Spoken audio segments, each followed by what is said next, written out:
All right, traders, welcome to the end of day recap. This is Christian from Tribeca Trade Group, and it is Monday. And geez, what a nasty price action day, Monday wise. So S&P, the SPY finished down just shy of 2%, down 1.96%. The Qs finished down 2.3%. The IWM, which is the last one, also finished down 2.2%. So very, very nasty price action. Again, a lot of support being taken out. So, I'll talk a little bit about the technicals. I'll talk about maybe some of the reasoning, a couple things that I can maybe add a little bit of value to. Don't beat me up on Twitter with my theories, but I will give you a couple ideas. But clearly, there's some massive selling going on, right? I mean, someone said this to me on Twitter. Actually, speaking of Twitter, mentioned this last week to me because I was talking about the 46 billion, or actually when you net it with ETFs, I think mutual funds had an unwind of $58 billion last week. So clearly there's more selling. That data was cut off, I believe, on the close of business last Wednesday. Well, someone, or funds are still selling, right? So we don't know how much more these guys have to sell, but it's, and the charts are revealing this, right? They're hand in hand. I mean, it's nice to be able to, for me, just to say, hey, well, that's kind of what we're seeing in the price. You can measure it by how many outflows that we're seeing and so forth. But yeah, I mean, it's really people getting out of equities and people doing it pretty quickly. Support has been broken. A couple of relief balances that we've seen the last couple of weeks faded, and now we've gone, IWM did this first, the small cap ETF, but we're going and we're breaking all kinds of levels. So just to look at today's price action, and I'll talk a little bit about a couple of my theories too that didn't help, I think, the overall markets. But you could see NASDAQ, by the way, right to the bottom of value. So we've seen this now a couple days where it actually looks like stocks are trying to rally. I think at one point the Qs were positive decently around 12 o'clock. And, I don't think that this is perhaps one of the reasons, the catalyst, but it certainly didn't help. Big Bear was on CNBC, Gunlock was on, talking about things, and down we went there. And yeah, it just looks like there's a really lack of support. So when people have a lot of selling to do, there isn't a lot of the other side coming in and supporting. And the moves to the downside have been very, very fast. I mean, we're talking about in just a couple hours, we went from positive, them 2.5%. So these are very, very fast moves that are taking place. But yeah, we've seen this a couple times where we've tried, Friday we tried to rebound. Now today's sell-off was worse, more dramatic, but we tried this on Friday too. Some things were starting to go. I mean, I saw many names on Friday go up 1%. Same thing with some individual names in the Qs today were going up. And performing very well. I actually had a chart that I posted earlier of the semiconductors. Many of them were up several percent on the day, and they got wiped out. So it just shows how violent the selling pressure can be. So what's one of the contributing factors? If you look at some of the groups that got beaten up today, you may find that some of the recent names, it feels like, names were kind of taken out to the woodshed. Some of the better performing groups that have held up pretty well. I mean, I have my own theory behind that because this is what I used to do for a long time when I was part of a Delta One desk. But you could see Microsoft was down 3%, so underperformed. Well, Microsoft has been a winner, right? Same thing with the utilities, right? If you look at the utilities today, this is so annoying when Thinkorswim does this at the end of the day. But you could see, oops, there it goes. How much were the utilities down today? Let's try again. Thinkorswim. The XLU was down 3.2%. So why would a name on a risk-off day, why would the utilities be down 3.2%? So I think it's because of the S&P rebalance. A lot of people, you'll see very few people will talk about this on Twitter just because they don't know it and they don't understand it. But what happens is every quarter, and December is quadruple witching, and people won't even put the index rebalancing in there. But what happens every quarter is the winners get sold and the losers get bought to rebalance all these indices back to benchmark weights. So really nobody knows much about this because it only affects a very small amount of the institutional world, but there's a huge amount of passive assets following all these ETFs. So the more assets that follow them, the bigger the rebalance trade has to be. So, I mean, look at a few other areas too today on really no news, right? I mean, there's no news. There's no news on utilities that caused the whole group to go down 3%. Look at the REITs. We're down 3.7% on no news. I mean, and normally bonds were up today, right? So when bonds are usually up, so are the utilities and so are the REITs and so are the consumer staples. But these have been your performers. Your best performers. So this is all, my opinion, a lot of this is the S&P rebalance. Now, again, that doesn't happen until Friday, close of business. But all of the funds that need to do this rebalance, they start doing it in the beginning of the week. They start hitting all these things so that the trade is minimal impact on the close of business Friday because it's too much volume. So there's all this pre-positioning that takes place. I mean, look at this the last couple days in the XLP consumer staples on absolutely no news. Just a couple other areas. Now, again, this wasn't the only, the only thing that was going on today. Also, look at the volume in some of the Vanguard ETFs today too. I don't see anybody really talking about this either today. But look at, you can see the percentage versus normal volume. So, I think a lot of this is mechanical things that had to take place today. It's the 15th of the month, sometimes, or the 15th of the month fell on the weekend. So when that happens, sometimes let me back up for a second. There's a lot of reallocation trades done on the 1st of the month and sometimes the 15th of the month. So you could see this VCR ETF, which is also consumer staples. All right, probably off your radar if you're watching this. But look at the volume today. I'll bring this up. Right? I mean, so it's overall what I think it traded. VCR traded. So again, I'm not trying to scapegoat as I bring this stuff up that it's all the S&P rebalance, but I think it had an effect today, and I think personally, my own thought is it's getting dangerous a little bit. How much volume has to take place for these quarterly rebalances? Again, that's my own thought on this. So this thing normally trades 100,000 shares today. It traded 1.5 million shares today.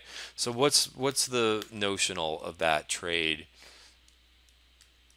So again, what they do, so it's $220 million. It's nothing to sneeze at that they had to trade today. What do you think they were doing today? They probably were selling.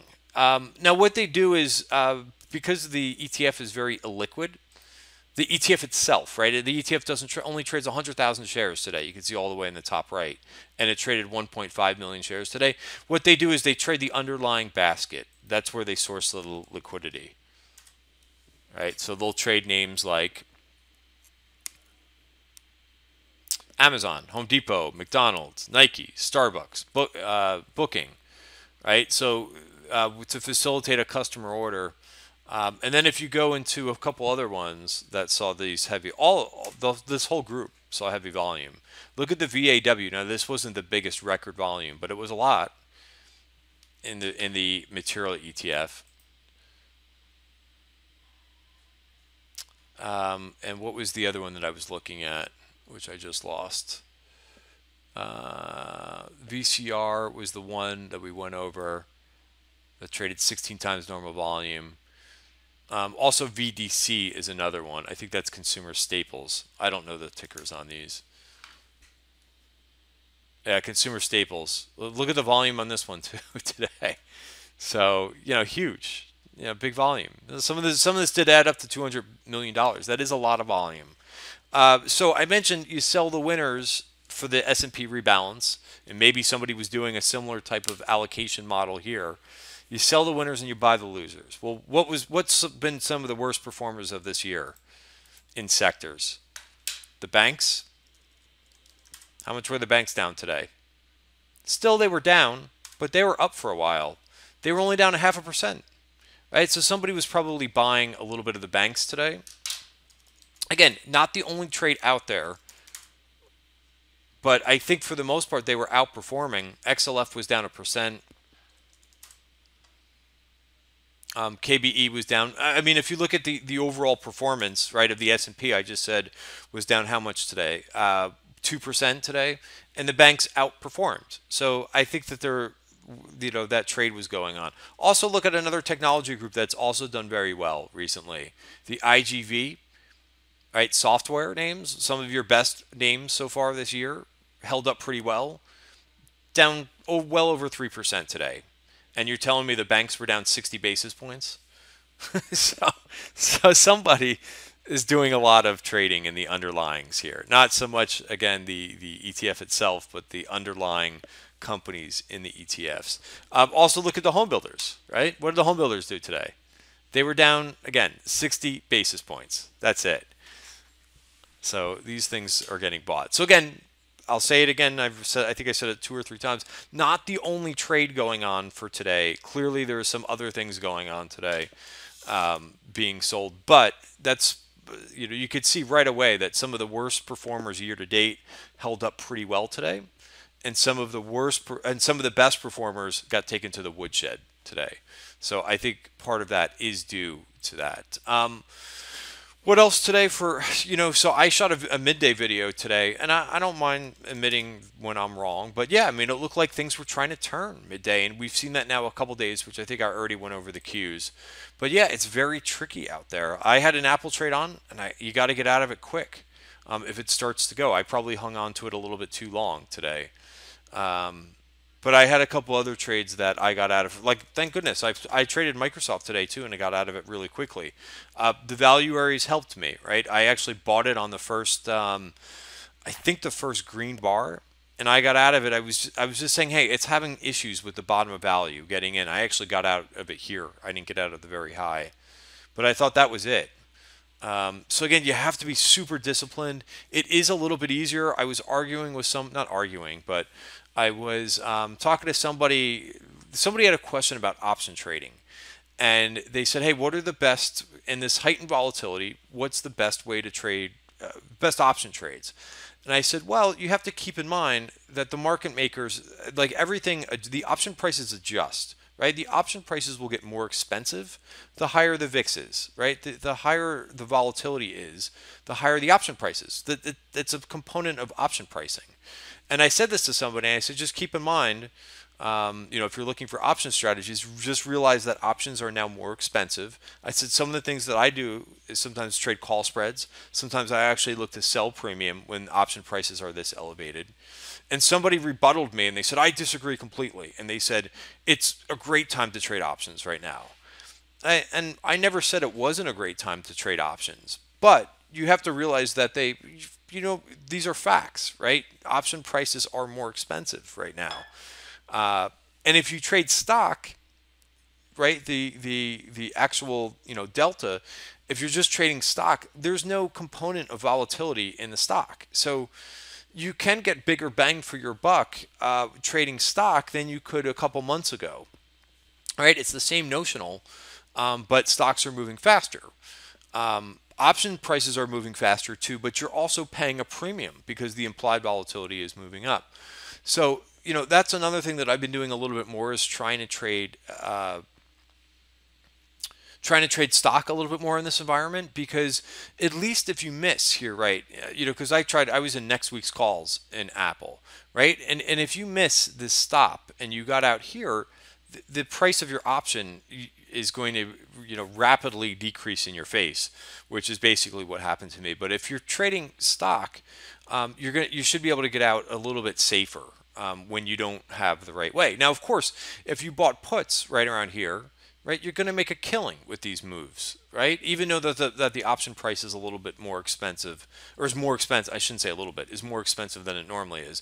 If you're going to hold all the way to the end of the day, you're going to make some money. I traded a little bit of Nike puts today. I just thought that ran out of steam here as well and made some money on Nike puts. But, these are all things that with this market, right, and I haven't really talked about all the price action today. I want to talk a little bit about IWM, and I want to talk a little bit about the option activity. But these are all adjustments and tweaks. I saw somebody reiterating, I forget who it was, but reiterating something that I've been saying for the last few weeks is that we have a different market than you had a couple of years ago. Again, this video is for information purposes only, but you can't trade the same exact way that you were doing a couple years ago and think that you are going to have the same results, right? We are not in a nice uptrending market anymore. So you have to tweak and adjust adjust your strategy to the market conditions. So that's why I'm mentioning trading a little bit more stock, not having such a long book. You can be long and short. We've talked about that a few different times, depending on what you're doing. But these are all tweaks that you have to kind of think about. You can't do the same things that you were doing when the market was moving an eighth of amount of what we're doing on a daily basis these days. Okay, so I hope that makes sense. So IWM, notice we took out this version point of control. This will be interesting. Now we've definitely broken down here.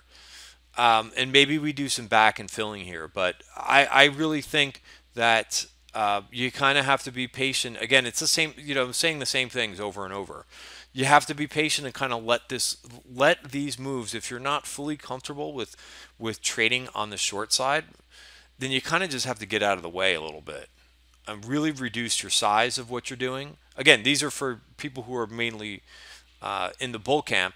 And if you're not shorting, if you're not buying puts, then you just kind of have to get out of the way.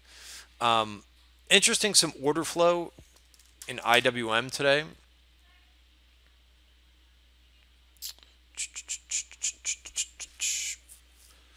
Now it does go ex-div, went X today, but these were September 31st calls that went up towards the end of the day. Now again, I mentioned, if you remember, I kind of went on about that there was a nice call order in SPYs and a nice call order in Qs on Friday, but I said, hey, that's not going to matter if they come in and sell. And I think I was right with that one. Right? I talked about how people overemphasize on Twitter, and I don't know why, if somebody's paying them to tout option flow, I don't know. But it seems like they do, right? I heard a lot of people touting these big orders in the S&P and big orders in the Qs. And that was something that I pointed out too, but I made sure I said on Friday, it's not the only order out there. Somebody responded to me on Twitter. They're like, they know something. I'm like, come on, man. What do they know?